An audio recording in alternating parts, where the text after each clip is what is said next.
Hello, আসসালামু আলাইকুম বন্ধুরা, কেমন আছেন সবাই? আশা করি আপনারা সবাই অনেক বেশি ভালো আছেন। তো আজকে আমাদেরই একটা জমি মেশিন দিয়ে ধান কাটতেছে, তো সেখানেই যাচ্ছি। তারপর আমি বাড়ি থেকে মেশিনের কাছে যেতে যেতে অলরেডি মেশিন নষ্ট হয়ে গেছে, এক সাইডে ধান কাটতেছে না, তো ধান অনেকগুলো নষ্ট হয়েছে।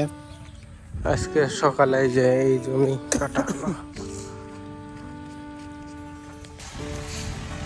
তো অবশেষে মেশিনটি আবার যে অংশে খারাপ হয়েছে সেই অংশটুকু খোলা হলো, খুলে সবাই মিলে সাহায্য করা হলো এবং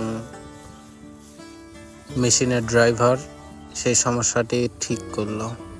তারপর মেশিনটি চেক দিল যে ঠিকঠাকভাবে সব কিছু কাজ করতেছে কিনা। তারপর মেশিন দিয়ে আবার আগের মতো ধান কাটা শুরু করলো। তো বেশ কিছুক্ষণ মেশিনটি ভালোই ধান কাটলো।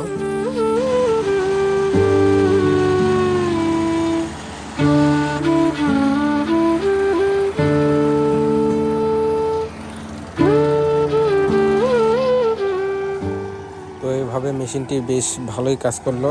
আবার কিছুক্ষণ চলার পর আমাদের জমির হয়তো 2 পাক দিলেই আবার শেষ হইতো, তখন এসে মেশিনটি আবার নষ্ট হয়, তাতে অনেক পরিমাণ ধান নষ্ট হয়ে যায়। সেই অংশটুকু আমরা কাঁচি দিয়েই ধানগুলো কাটি এবং মেশিনে দিই।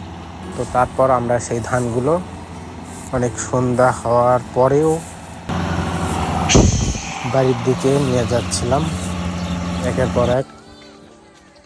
যারা যারা আরও মেশিন দিয়ে ধান কেটেছিল তারা সবাই ধানগুলো বাড়ি নিয়ে যাওয়ার চেষ্টা করছিল।